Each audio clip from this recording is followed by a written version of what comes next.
एक बार माता सती ने भगवान शंकर जी से एक प्रश्न कर दिया, और यह प्रश्न आपके भीतर भी होना चाहिए, यह प्रश्न आपके अंदर भी समाहित होना चाहिए।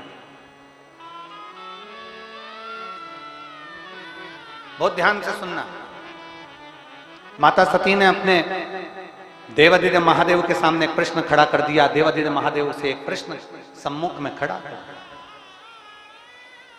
माता सती जी ने कहा, मेरे भाई हरेशो और शबलशो, सती जी कह रही हैं मेरे भाई,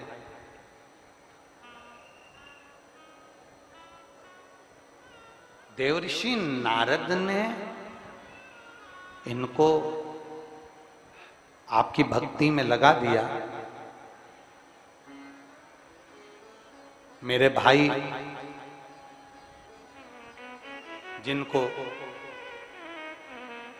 देवऋषि नारद ने भगवान की भक्ति में लगा दिया, मैं बाबा आपसे पूछना चाहती हूँ, भोलेनाथ जी से सती माँ कह रही है, मैं आपसे एक प्रश्न करना चाहती हूँ, क्या आप मुझे उत्तर देंगे?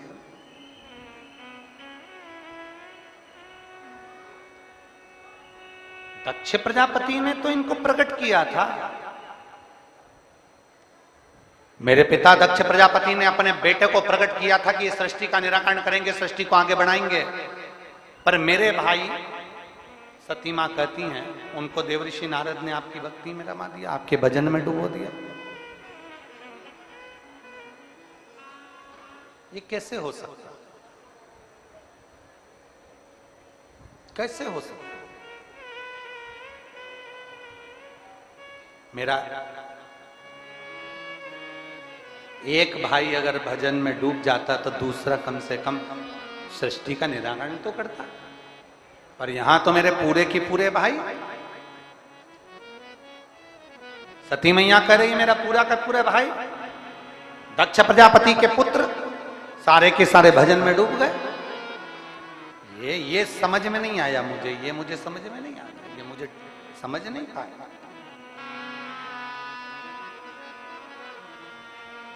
शिव जी नंदी पर माता सती को लेकर जा रहे थे तो शंकर भगवान ने कुछ देर के लिए नंदी को रोक दिया। जहां शिव जी सती को अपने मन की बात कहने के लिए रोके, जिस वीरान वन में जहां पूरा वीरान पड़ा हुआ था, और वहां मेरे शंकर काल अधिपति स्वयं और सती के साथ में रुककर अपने सुंदर भाव को प्रकट करते हैं। वो वन कोई साधारण वन नहीं था, उस वन का नाम था महाकाल वन, जिसको आज के समय में लोग महाकालेश्वर उज्जैनी कहते हैं। महाकाल वन। सती को नंदी पर बिठाकर भगवान शंकर ने कुछ देर के लिए नंदी को रोक दिया।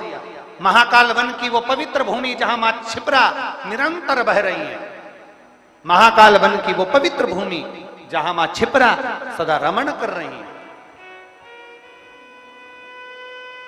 घूम रही है, अलख आनंद में जगा रही है शिव भक्ति का।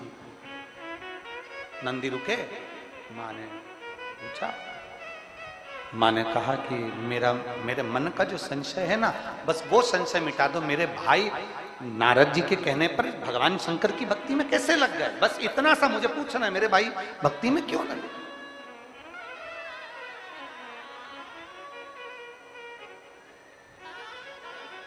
देखिए, ये भी शिव की कृपा बिना नहीं होता, भगवान शंकर की करुणा बिना नहीं हो सकती।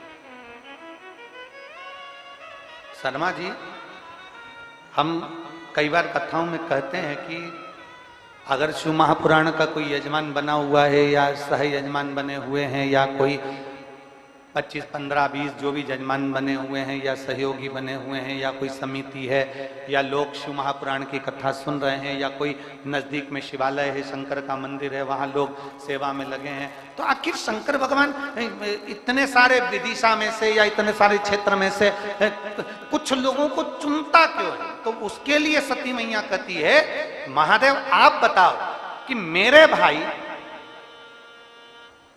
नारद जी के कहने पर आपकी भक्ति में कैसे डूब रहे?